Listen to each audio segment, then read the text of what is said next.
नमस्ते दोस्तों। आज की इस वीडियो में हम सिंगल कैंडलस्टिक पैटर्न के बारे में बात करने वाले हैं। इस वीडियो को पूरा देखने के बाद आप सिंगल कैंडलस्टिक पैटर्न में मास्टरी हासिल कर लेंगे। आप इस वीडियो को एक नोटबुक और पेन के साथ देखिए ताकि आपसे कोई भी इंपॉर्टेंट इंफॉर्मेशन मिस ना हो जाए, क्योंकि इस इंफॉर्मेशन को समझकर और अप्लाई करके आप डेली अर्निंग शुरू कर सकते हैं। इस वीडियो को स्किप ना करते हुए शुरू से आखिर तक जरूर देखिए, क्योंकि मार्केट में होने वाले प्राइस एक्शन और पैटर्न्स को समझने के लिए छोटी छोटी बातें भी बहुत जरूरी होती है। जो लॉग कैंडल्स के बनने का प्रोसेस और उनका एनालिसिस समझ लेते हैं, वो प्राइस एक्शन को आसानी से कैप्चर कर लेते हैं। तो आज की वीडियो में हम आपको इन सब कॉन्सेप्ट्स के बारे में डिटेल्स में समझाएंगे। तो देखो, अगर आप मार्केट में इन्वेस्टमेंट करते हैं या ट्रेडिंग करते हैं, तो दोनों के लिए आपको दो प्रकार की एनालिसिस की जरूरत होती है। एक होता है फंडामेंटल एनालिसिस और दूसरा होता है टेक्निकल एनालिसिस। आज हम टेक्निकल एनालिसिस के बारे में बात करेंगे। इस वीडियो में हम आपको टेक्निकल एनालिसिस के बेसिक कॉन्सेप्ट्स, प्राइस एक्शन और सिंगल कैंडल एनालिसिस समझाएंगे। टेक्निकल एनालिसिस क्या होता है और ये कैसे आपको मार्केट के मूवमेंट्स को प्रेडिक्ट करने में मदद करता है, इस वीडियो में हम आपको ये सब डिटेल में बताने वाले हैं। सिंगल कैंडल मार्केट के मूवमेंट्स समझने और एनालाइज करने के लिए एक बहुत हाई इंपॉर्टेंट और इफेक्टिव तरीका है। आप समझोगे कि एक सिंगल कैंडल आपको मार्केट का कितना वैल्यूएबल सिग्नल दे सकती है। एक सिंगल कैंडल के साइज, शेप और विक से आप ये समझ सकते हो कि मार्केट का सेंटिमेंट बुलिश है या बियरिश। ये कैंडल आपको बताती है कि बायर्स या सेलर्स मार्केट में ज्यादा एक्टिव है और आपको फ्यूचर मूवमेंट्स के बारे में अंदाजा लगाने में हेल्प करते हैं। अक्सर लोग एक सिंगल कैंडल को इग्नोर कर देते हैं, लेकिन जो लोग इसकी इंपॉर्टेंस समझ लेते हैं, वो प्राइस एक्शन को आसानी से एनालाइज कर पाते हैं। आज की वीडियो में हम आपको सिंगल कैंडल के हर एस्पेक्ट को डिटेल में समझाएंगे, जैसे ओपन, हाई, लो और क्लोज का क्या इंपॉर्टेंस है और ये मार्केट के मूवमेंट्स को कैसे इन्फ्लुएंस करते हैं। इसलिए इस वीडियो को पूरा देखिए, क्योंकि एक सिंगल कैंडल का कॉन्सेप्ट समझने के बाद आप मार्केट में अपने एनालिसिस को एक नए लेवल पर ले जा सकते हो। चलिए सबसे पहले समझते हैं कि कैंडलस्टिक कैसे काम करती है। हर कैंडलस्टिक एक निश्चित टाइम फ्रेम के लिए प्राइस मूवमेंट कहानी बताती है। ओपन वो प्राइस है जहां से ट्रेडिंग शुरू हुई, क्लोज वो प्राइस है जहां पर ट्रेडिंग खत्म हुई, हाई वो प्राइस है जहां तक मार्केट सबसे ऊपर गया, लो वो प्राइस है जहां तक मार्केट सबसे नीचे गया। मान लीजिए हम जो ग्रीन कैंडल देख रहे हैं, इसका प्राइस 100 रुपए पर ओपन हुआ, दिन भर में 120 रुपए तक गया, फिर 95 रुपए तक गिरा और आखिर में 115 रुपए पर क्लोज हुआ। सिमिलरली अब इस रेड कैंडल का उदाहरण लेते हैं। रेड कैंडल ओपन ऊपर और क्लोज नीचे होता है, तो अब इस रेड कैंडल का प्राइस 100 रुपए पर ओपन हुआ, 110 रुपए तक ऊपर गया, 85 रुपए तक गिरा और 90 रुपए पर क्लोज हुआ। मान लीजिए हम एक दिन की कैंडल देख रहे हैं, लेकिन याद रहे कैंडल किसी भी टाइम फ्रेम की हो सकती है। 1 मिनट, 5 मिनट, 10 मिनट या एक दिन की भी हो सकती है।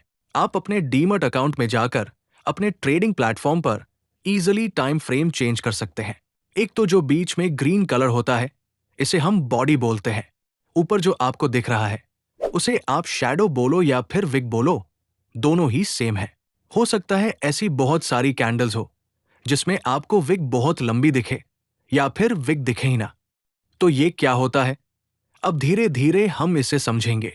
तो इन्हीं कैंडल्स के काफी सारे पैटर्न्स हो सकते हैं जो आपको ये इंडिकेशन दे रहे होते हैं कि मार्केट किस डायरेक्शन में जा सकती है। लोगों के साथ ये होता है कि वो पैटर्न्स देख रहे होते हैं, लेकिन उन्हें ये नहीं पता कि पैटर्न्स कैसे काम करते हैं और ये कौन सा पैटर्न है। इस वजह से कई लोग मार्केट में लॉस बुक कर लेते हैं। लेकिन अगर आपको ये पैटर्न्स समझ में आ जाए, तो ये आपको इंडिकेशन देते हैं कि मार्केट किस डायरेक्शन में मूव करने वाला है। अगर आप ये पैटर्न्स अपने फेवर में यूज कर सके, तो आप डेली प्रॉफिट्स कमा सकते हैं। कैंडलस्टिक पैटर्न्स के अंदर एक सिंगल कैंडलस्टिक से भी पैटर्न बन सकते हैं, 2 कैंडलस्टिक से भी पैटर्न बन सकते हैं और 3 या उससे ज्यादा कैंडलस्टिक से भी पैटर्न बन सकते हैं। आज हम सिर्फ सिंगल कैंडलस्टिक पैटर्न्स के बारे में बात करने वाले हैं। अगर आप 2 या 3 या उससे ज्यादा कैंडलस्टिक्स के पैटर्न्स के बारे में जानना चाहते हैं, तो कमेंट्स में जरूर बताएं, ताकि हम मल्टीपल कैंडलस्टिक पैटर्न्स भी कवर कर सके। यहां आप एक कैंडल देख रहे हैं। अब ये कैंडल थोड़ी अलग है जो हमने पहले डिस्कस की थी। उस कैंडल की बॉडी काफी बड़ी थी, लेकिन इस कैंडल की बॉडी काफी छोटी है। तो ये क्या है? मैं बोल रहा हूं, ये एक पैटर्न है जिसे हम हैमर के नाम से जानते हैं। अब हैमर पैटर्न का जो शैडो है वो एटलीस्ट बॉडी से 3 गुना ज्यादा बड़ा होना चाहिए। आई मीन, शैडो कम से कम 3 times bigger than the body. Hammer हमेशा चार्ट के बॉटम पर बनता है, जो एक बुलिश रिवर्सल का सिग्नल देता है। दूसरी तरफ जो हम रेड कलर में देख रहे हैं उसे हम हैंगिंग मैन बोलते हैं। हैंगिंग मैन हमेशा चार्ट के टॉप पर बनता है और ये एक बियरिश रिवर्सल का सिग्नल देता है।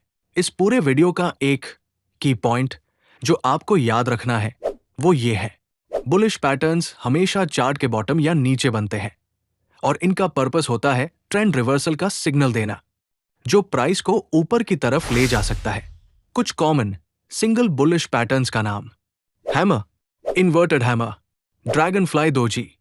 ये सभी पैटर्न्स जब चार्ट के बॉटम या नीचे बनते हैं तभी ये इफेक्टिव होते हैं और बुलिश ट्रेंड का इंडिकेशन देते हैं।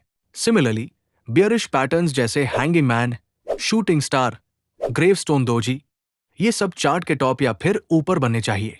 सबसे इंपॉर्टेंट क्वेश्चन ये है कि इन दोनों पैटर्न्स का डिफरेंस क्या है, तो इसे ध्यान से समझ लीजिए। बुलिश पैटर्न्स हमेशा चार्ट के बॉटम पर ही बनना चाहिए, तभी ये एक वैलिड बुलिश रिवर्सल सिग्नल देता है, जबकि बियरिश पैटर्न्स हमेशा चार्ट के टॉप पर बनता है।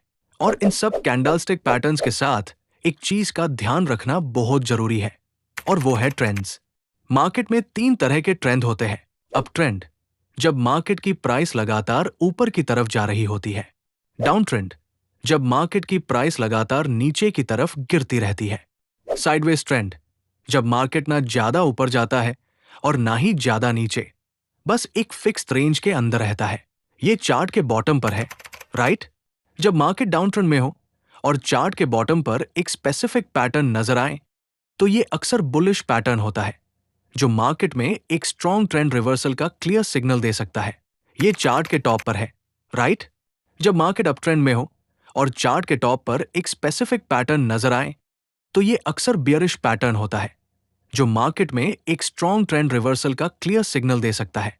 कैंडलस्टिक पैटर्न्स तभी इफेक्टिव होते हैं जब आप उन्हें सही ट्रेंड के कॉन्टेक्स्ट में समझें और एनालाइज करें। ये कैंडल क्या काम करती है? ये कैंडल्स ट्रेंड रिवर्सल का काम करती है। मान लीजिए मार्केट नीचे गिर रही थी और आपको नीचे एक हैमर कैंडल का फॉर्मेशन दिख रहा है, तो हो सकता है ये ट्रेंड रिवर्सल का सिग्नल हो, जिसमें मार्केट ऊपर की तरफ जा सकती है। लेकिन इसे आप तुरंत एंट्री नहीं ले सकते। एंट्री के लिए जरूरी है कि नेक्स्ट कैंडल, जो कंफर्मेशन कैंडल होती है, उस कैंडल के ऊपर क्लोजिंग दे, तभी आप वहां पर कॉन्फिडेंटली एंट्री ले सकते हैं। आपका स्टॉप लॉस कहां होगा? आपका स्टॉप लॉस कंफर्मेशन कैंडल के लो के थोड़ा नीचे होगा।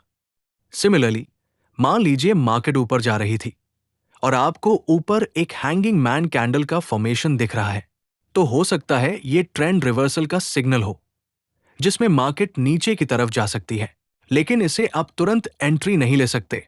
एंट्री के लिए जरूरी है कि नेक्स्ट कैंडल, जो कंफर्मेशन कैंडल होती है, उस कैंडल के नीचे क्लोजिंग दे, तभी आप वहां पर कॉन्फिडेंटली एंट्री ले सकते हैं। आपका स्टॉप लॉस कहां होगा? आपका स्टॉप लॉस कंफर्मेशन कैंडल के हाई के थोड़ा ऊपर होगा। अगर आपको चार्ट पे इन्वर्टेड हैमर दिख रहा है तो ये कहां पे दिखेगा? जल्दी बताइए, ये ऊपर दिखेगा या चार्ट के बॉटम पे दिखेगा? आपने बिल्कुल सही कहा।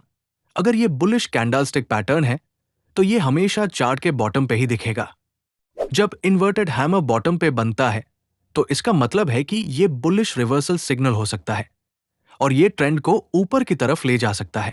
अब अगर ये टॉप पे बन रहा है और आपको दिख रहा है कि ये टॉप पे बना है, तो इसे इन्वर्टेड हैमर नहीं कहेंगे, इसे हम शूटिंग स्टार कहेंगे। अगर आपको शूटिंग स्टार बनता हुआ दिखे तो ये एक बियरिश रिवर्सल का सिग्नल दे सकता है। यहां से मार्केट का ट्रेंड नीचे की तरफ आ सकता है, तो शूटिंग स्टार हमेशा टॉप पे बनता है। आशा करता हूं आपको इसके बारे में समझ आया होगा कि ये किस तरीके से दिखता है और कहां बनता है। इन पैटर्न्स का सही जगह पर बनना जरूरी है। अगर ये पैटर्न्स सही पोजीशन पर बनेंगे तभी ये काम करेंगे। अगर आप इन्हें गलत जगह ढूंढोगे तो ये पैटर्न्स इफेक्टिव नहीं रहेंगे। उम्मीद करता हूं कि आपको ये कॉन्सेप्ट समझ में आया होगा। Success. It's not just a luck.